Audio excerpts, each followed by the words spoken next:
share all his stories. The more we chat together, the happier we'll be.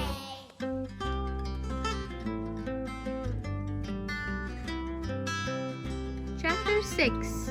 The Killing of Vatsasura and Bakasura. One day, a fruit lady came down the road in front of Nand Maharaj's house. She called out, "If anyone wants fruits, please come and take them from me." Little Krishna took some grains of rice in his hands, as he had seen the older people do, to exchange them for fruits. But his hands were quite small, and he was not so careful to hold the grains very well. He dropped most of them as he walked. The Lord was so beautiful and charming that the fruit lady just filled his hands and arms with as many fruits as the child could hold. When she looked back at her basket again, she saw that it had become filled miraculously with jewels, where there had only been fruits a moment before.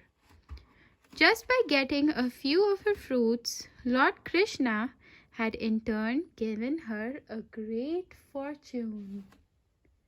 Now Ansh is going to read the next part of the story. Starting here. On another day, Krishna was playing with Balram and other children on the bank of Yamuna River. It was late in the morning, so Balram's mother Rohini went there to bring them back home. They just wouldn't listen to her and continued playing. Mother Rohini went home alone and sent Mother Yashoda there to try and bring them home. Mother Yashoda said, It is already very late for you. For your lunch. You must be hungry and tired from playing for so long. Balram, my dear, the glory of your family, please come back with your younger brother Krishna immediately. You have been playing all morning. Come take your lunch at home. Your father Nanda Maharaj is waiting for you both.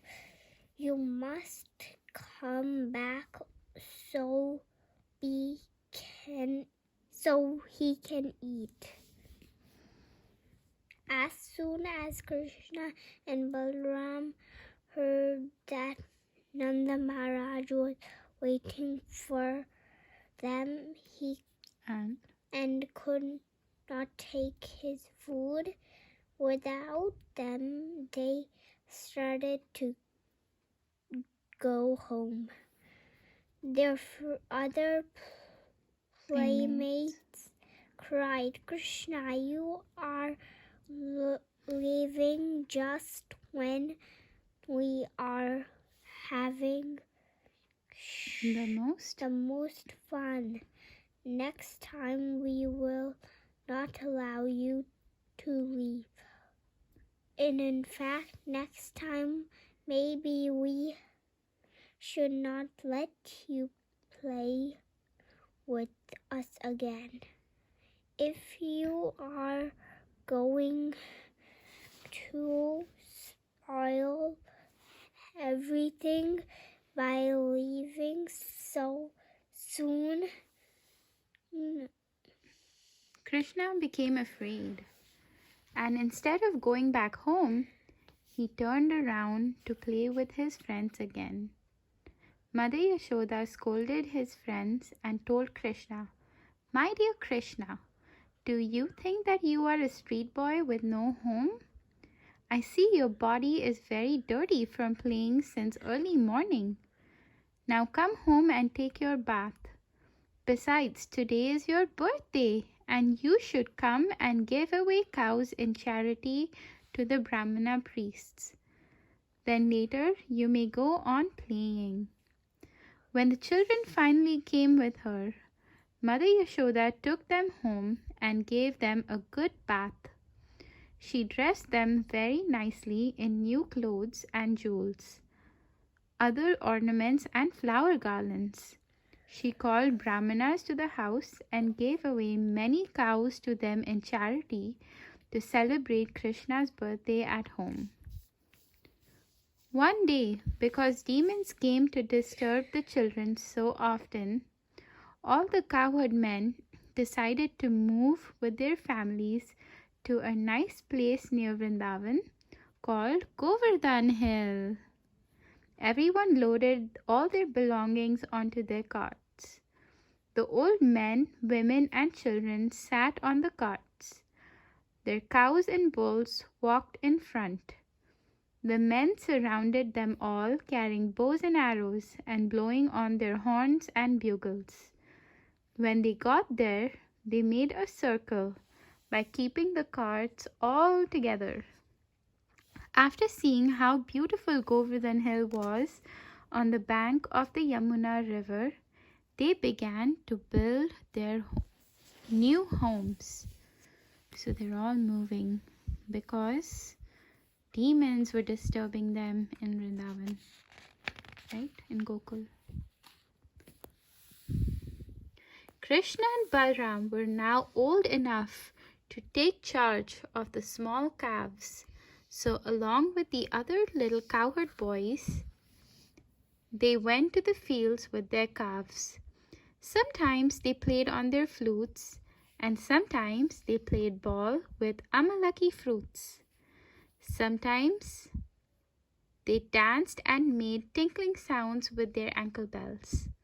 Sometimes they pretended to be bulls and cows by covering themselves with blankets. Once, when Krishna and Balram played there, a demon named Vatsasura turned himself into a small calf and walked with the other calves in the field. But Krishna saw this.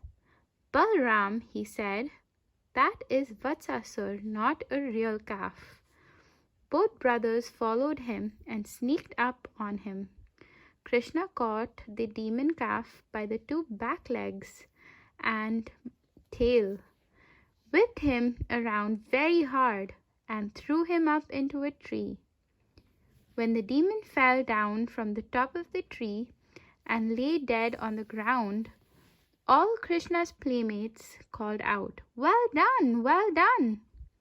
And the demons in the sky showered flowers with great satisfaction. That's Krishna. He's got the two back legs and the tail of the demon calf, Vatsasura. Right? And he threw him in a tree. Krishna and Balram sport in the forests of Raja. Such a pretty picture. Every day, the cowherd boys went to the bank of the river Yamuna to water their calves. The boys would drink water also. While drinking one day, they saw a huge animal moving slowly towards them. It looked something like a big duck and was as big as a hill. All the boys became very fearful. The name of this beast was Bakasura, and he was a friend of the demon king Kamsa. Without warning, he attacked Krishna with his sharp beaks and swallowed him up. The boys became terribly afraid and did not know what to do. Bakasura felt a burning in his throat. Right? Krishna was becoming hotter and hotter, like the fire inside of him, until he vomited Krishna up. The demon tried to catch Krishna with his beaks, but Krishna was much faster than the demon bird. he caught hold of those great big beaks. In front of all of his friends, he broke open Bakasura's mouth just as easily as any child would split a blade of grass. Up in the sky, the demigods played music with bugles, drums, and conch shells, and showered chameli flowers, the sweetest smelling of all flowers. Shri Krishna Bhagwan ki Jai. Thank you for listening. Hari Hari Bol.